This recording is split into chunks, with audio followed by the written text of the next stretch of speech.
നിങ്ങൾ ലൈലത്തുൽ ഖദറിന്റെ ദിവസം ഒരുമിച്ച് കൂടി അന്ന് ലൈലത്തുൽ ഖദറാണെന്ന് ഉറപ്പായി.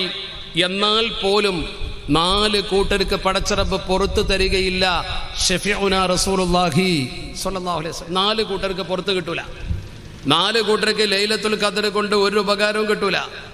അന്ന് ലൈലത്തുൽ ഖദർ ആണെങ്കിലും ശരി, നിങ്ങൾ ലൈലത്തുൽ ഖദർ നേടിയാലും ശരി, നേരം വെളുക്കുവോളം പള്ളിയിലിരുന്നു കൊണ്ട് നിങ്ങൾ കട്ടപ്പെട്ട് പ്രാർത്ഥിച്ചാലും നിസ്കരിച്ചാലും ശരി, അല്ലാഹു സുബ്ഹാനഹു വ തആല അവർക്ക് പുറത്തു അർബഅത്തുൻ ലാ യുഗ്ഫറു ലഹും 4 കൂട്ടർക്ക് പടച്ചറബ് പുറത്തു കൊടുക്കൂല. ഫീ ലൈലത്തുൽ ഖദർ, ലൈലത്തുൽ ഖദറിൽ. നോക്കണം നിങ്ങൾ, ആരാണ് ആ 4 പേർ?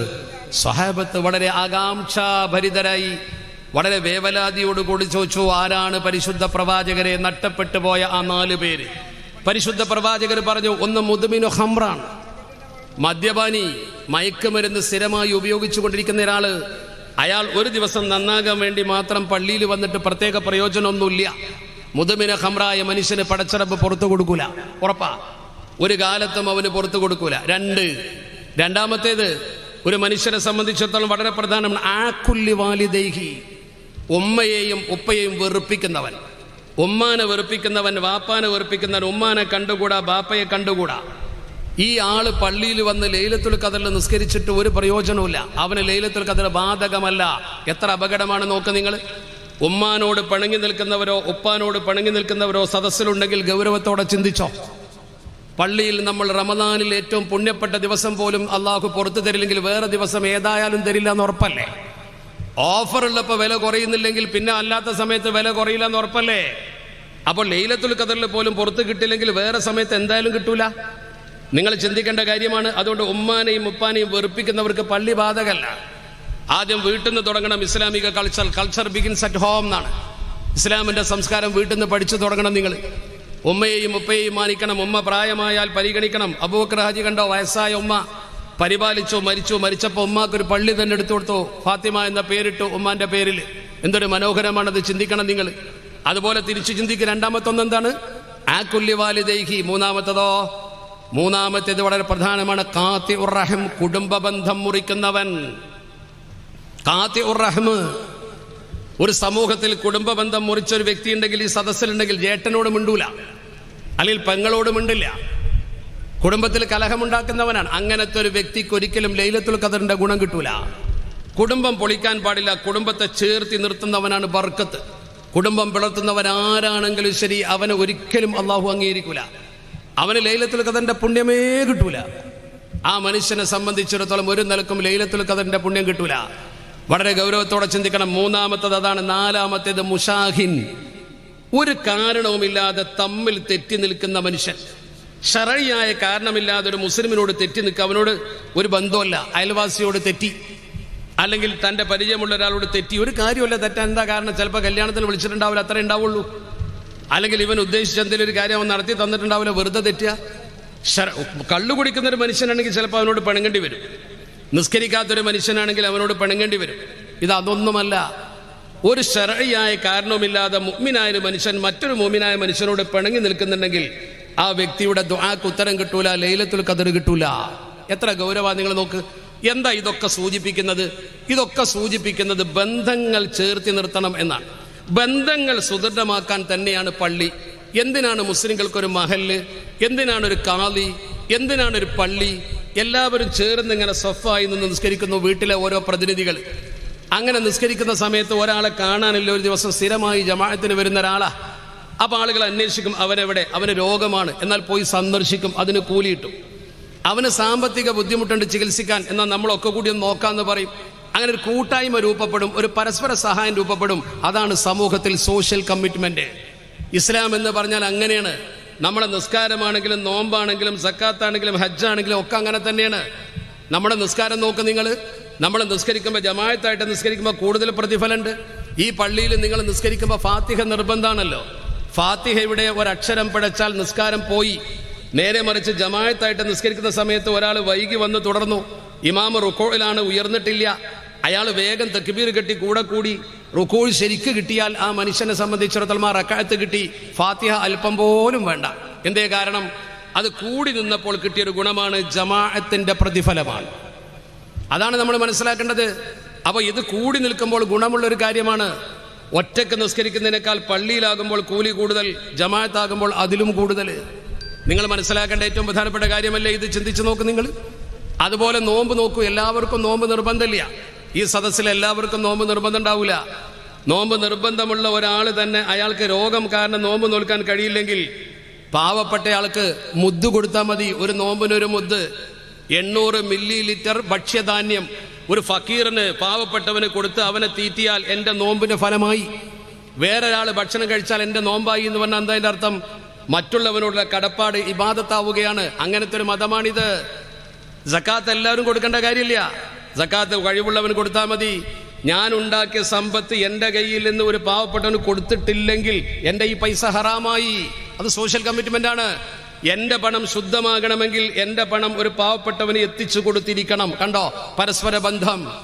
ഹജ്ജ് എന്ന് പറഞ്ഞാൽ വലിയൊരു കർമ്മമാണ്. ഹജ്ജിൽ എനിക്കൊരു പാകപ്പുഴവ് പറ്റിയാൽ ആടിനെ അറുത്ത് പാവത്തിന് കൊടുക്കണം. അവൻ ആടിന്റെ ഭക്ഷണം കഴിക്കുമ്പോൾ എൻ്റെ ഹജ്ജ് പൂർണ്ണമാവുകയാണ്. നോക്ക് നിങ്ങൾ, മറ്റുള്ളവരെയും കൂടി കൂട്ടിച്ചേർക്കുന്ന ഒരു മതമാണ് നമ്മുടേത്.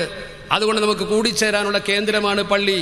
മനസ്സിനെ ശുദ്ധീകരിക്കാനുള്ള കേന്ദ്രമാണ് പള്ളി. ഈ പള്ളിയിലേക്ക് നിങ്ങൾ നടന്നു വരുമ്പോൾ ഓർക്കണം, അള്ളാഹുവിന്റെ പരിശുദ്ധ തിരുദൂതർ അഷ്റഫുൽ ഖൽഖ് മുത്ത മുഹമ്മദ് മുസ്തഫ സ്വല്ലല്ലാഹു അലൈഹി വസല്ലമ തങ്ങൾ നമ്മളെ പഠിപ്പിക്കുകയാണ്. ഈ പള്ളിയിൽ സ്ഥിരമായി വരുന്ന ഒരാളുണ്ടെന്നിരിക്കട്ടെ. ആ പള്ളിയിൽ സ്ഥിരമായി വരുന്ന ആളുകൾ ആരാണെങ്കിലും ശരി, ഇന്നലിൽ മസാജിദി ഔതാദാ, ഈ പള്ളിയിൽ സ്ഥിരമായി വരുന്ന ആളുകളെ ചിന്തിക്കണം. അവർക്ക് ജുലസാ ഉൽ മലായിക എന്ന് പറയും. അങ്ങനെയാണ് പറഞ്ഞിട്ടുള്ളത്. അൽ മലായികത്തു ജുലസാഉഹും, അൽ മലായികത്തു ജുലസാഉഹും.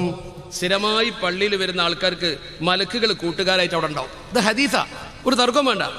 സ്ഥിരമായി പള്ളിയിൽ വന്ന് നിസ്കരിക്കുന്നത്, സ്ഥിരമായി എന്ന് പറഞ്ഞാൽ എപ്പോഴും തന്നെ ചില ജമാഅത്തിനൊക്കെ വരാൻ പറ്റില്ല എന്നൊക്കെ വരും. പള്ളിയിൽ പതിവായി വരുന്ന ഒരാൾക്ക് കൂട്ടുകാരനായിട്ട് മലക്കുണ്ടാവും. ആ മലക്കിന്റെ ഏറ്റവും വലിയ പ്രത്യേകത എന്താ? നിങ്ങൾ പള്ളിയിൽ എന്ന് വന്നിരിക്കുന്ന സ്ഥലത്ത് ആ മലക്ക് വന്ന് നോക്കും. ഫൈൻ ഓബോ സഅലൂ അൻഹും. ഏതെങ്കിലും ഒരാൾ പള്ളിയിൽ വരാത്ത ആളാണെങ്കിൽ അയാളുടെ കൂട്ടുകാരനായ മലക്ക് ചോദിക്കും, ഇയാൾ ഇവിടെ പോയി അന്വേഷിക്കും. നിങ്ങളതറിയില്ല. ആ മലക്ക് ശരിക്കും നിങ്ങൾ അന്വേഷിക്കും. ഇവിടെ ഇരുന്നിരുന്ന ആളിപ്പോ എന്ന് കാണാനില്ലല്ലോ. ഇത് ഞാനല്ല പറയുന്നത്, അള്ളാഹുവിന്റെ തിരുദൂതർ അഷ്റഫുൽ ഖൽഖ് മുഹമ്മദ് മുസ്തഫ. മലക്ക് അന്വേഷിക്കും ഈ ആൾ എവിടെ പോയി. എന്നിട്ട് മലക്ക് അന്വേഷിക്കുമെന്ന് മാത്രമല്ല, വൈൻകാനോ മർലാ ആദൂഹും, ഇയാൾ രോഗിയായി വീട്ടിൽ കിടക്കുകയാണെങ്കിൽ നിങ്ങൾ അറിയാതെ മലക്ക് നിങ്ങളെ വീട്ടിൽ നിങ്ങളെ സന്ദർശിക്കും. മലക്ക് സന്ദർശിക്കും. ആ മലക്ക് സന്ദർശിച്ചിട്ട് നിങ്ങളെ രോഗശമനത്തിന് വേണ്ടി പ്രാർത്ഥിക്കും. ഇത് അള്ളാന്റെ റസൂല് പറഞ്ഞതാ. നിങ്ങൾ എന്തേ മലക്കിന് തിരട്ടപ്പെടാൻ കാരണം? അള്ളാന്റെ ഭവനത്തിൽ നിങ്ങൾ എപ്പോഴും ഇരിക്കുന്നുണ്ട്. അതുകൊണ്ട് വൈൻകാനോ ഫി ഹാജ, നിങ്ങൾ എന്തെങ്കിലും അത്യാവശ്യത്തിന് പോയതാണെങ്കിൽ, അവർ അത്യാവശ്യം നിങ്ങൾക്ക് കുടുങ്ങി, നിങ്ങളുടെ അത്യാവശ്യത്തിന് പുറത്തു പോയെന്നാൽ ആനൂഹും, ആ മലക്കിന്റെ ഒരു സഹായം നിങ്ങൾക്ക് ഉണ്ടാവും. നിങ്ങളെ കാര്യം വേഗം നടക്കും. 3 കാര്യമാണ് പറഞ്ഞത്. പള്ളിയിൽ സ്ഥിരമായി വരുന്ന ഒരാൾ പള്ളിയിൽ കണ്ടില്ലെങ്കിൽ മലക്ക് അയാളെ കുറിച്ച് അന്വേഷിക്കും. രോഗിയാണെന്നറിഞ്ഞാൽ അയാളെ തെരഞ്ഞ് സന്ദർശിക്കും. അയാൾ എന്തെങ്കിലും ഒരു അത്യാവശ്യത്തിന് പോയി എന്നറിഞ്ഞാൽ അയാളെ ആ ആവശ്യം വേഗം നടക്കാനൊരു സഹായം മലക്ക് കൊടുക്കും. ഞാനല്ല പറയുന്നത്, മുത്ത മുസ്തഫ സ്വല്ലല്ലാഹു അലൈഹി വസല്ലമ തങ്ങൾ. എത്ര ഗൗരവമാണ് വിഷയം നോക്ക് നിങ്ങൾ. അപ്പോൾ നമ്മൾ ഓരോരുത്തരും ഇതിന്റെ പ്രത്യേകത മനസ്സിലാക്കണം. അതാണ് നമ്മൾ മനസ്സിലാക്കേണ്ടത്. അതുകൊണ്ട് നമ്മുടെ പ്രിയപ്പെട്ട ചെറുപ്പക്കാർ എല്ലാവരും നമസ്കാരത്തിന്റെ കാര്യത്തിൽ പ്രത്യേക ശ്രദ്ധ പുലർത്തണം. എല്ലാവരും നിസ്കരിക്കുന്നുണ്ട്, പക്ഷെ അതിൽ ഒരു സൂക്ഷ്മതയും കൂടി വേണം. കുറെ നിസ്കാരം ഉണ്ടാവും, ആ നിസ്കാരത്തിൽ കുറെ കളവുണ്ടാവും. അതാ പ്രശ്നം. അള്ളാഹുവിന്റെ തിരുദൂതർ പറഞ്ഞ ഒറ്റ ഹദീസും കൂടി പറഞ്ഞ് ഞാൻ അവസാനിപ്പിക്കാം. കാരണം സമയമാകെ ഒരു 10-15 മിനിറ്റേ ഉള്ളൂ. ഞാൻ കേട്ടത് ഈ പ്രദേശത്ത് നല്ല സൗഹൃദം നിലനിൽക്കുന്ന പ്രദേശമാണ്. എല്ലാ ജാതി മതസ്ഥരും എല്ലാ വിഭാഗക്കാരും കൈകോർത്ത് പിടിച്ചു നിൽക്കുന്ന ഒരു സ്ഥലമാണ്. അങ്ങനത്തെ ഒരു സ്ഥലം എന്ന് പറഞ്ഞാൽ അത് അള്ളാഹു നൽകുന്ന ഏറ്റവും വലിയ നിഅമത്താ. അള്ളാഹുവിന്റെ പരിശുദ്ധ പ്രവാചകർ പറഞ്ഞു, ഒരു സമൂഹത്തിൽ നിസ്കാരത്തിൽ കളവ് നടത്തുന്നവരാണ് ഏറ്റവും വലിയ കള്ളന്മാർ. മുത്തനബിയുടെ ഹദീസ, ഇന്ന അസ്വ അന്നാസി സരിക്കത്തൻ അല്ലദീ യസ്രികു മിൻ സ്വലാത്തിഹി.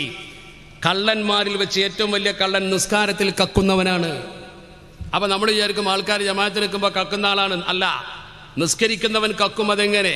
നബി തങ്ങളോട് ചോദിച്ചു സ്വഹാബത്ത്, കൈഫ യസ്രികു ഫീ സ്വലാത്തിഹി, ഒരാളെങ്ങനെ നിസ്കാരത്തിൽ കക്കുക, നിസ്കാരത്തിൽ എങ്ങനെ കളവ് നടത്തുക? മുത്തനബി തങ്ങൾ പറഞ്ഞു, ആ മനുഷ്യന്റെ കളവ് എന്ന് പറഞ്ഞാൽ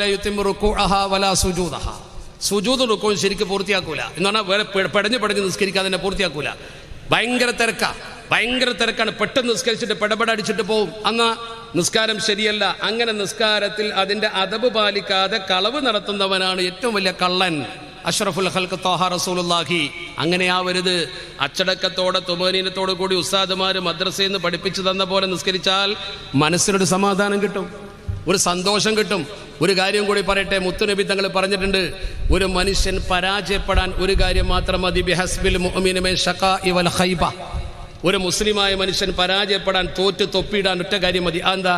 പള്ളിയിൽ നിന്ന് മുഅദ്ദിൻ വിളിക്കുന്നു, ഹയ്യ അലൽ ഫലാഹ്. ഇവൻ ആ വഴിക്ക് തിരിഞ്ഞു നോക്കൂല, നിസ്കാരത്തിന് പോകൂല. അതാണ് ഐ യസ്മഅൽ മുഅദ്ദിന യുസവ്വിബു ബിസ്സലാത്തി. നിസ്കാരത്തിന്റെ കൂലിങ്ങനെ വിളിച്ചു പറയാണ് മുഅദ്ദിൻ, ഫലാ യുജീബുഹു. ഇവൻ ഉത്തരം കൊടുക്കൂല. ഉത്തരം കൊടുക്കൂല എന്നാൽ ലാ ഹൗല വലാ ഖുവത എന്ന് പറയില്ല എന്നല്ല, നിസ്കരിക്കാനോട് ചെല്ലൂല. ഇതിങ്ങനെ കേൾക്കും, വിജയത്തിലേക്ക് വരൂ, നിസ്കാരത്തിലേക്ക് വരൂ എന്ന് കേൾക്കുകയാണ്. രാവിലെ കിടന്നുറങ്ങുന്ന സമയത്ത് അസ്വലാത്തു ഖൈറും മിനൻ നൗം എന്ന് കേൾക്കുകയാണ്, പോകൂല. അങ്ങനെ പോയില്ലെങ്കിൽ അവന്റെ പരാജയത്തിന് അതിലപ്പുറം ഒന്നും വേണ്ട എന്ന് മുത്ത മുസ്തഫ സല്ലല്ലാഹു അലൈഹി വസല്ലമ തങ്ങൾ പഠിപ്പിച്ചു.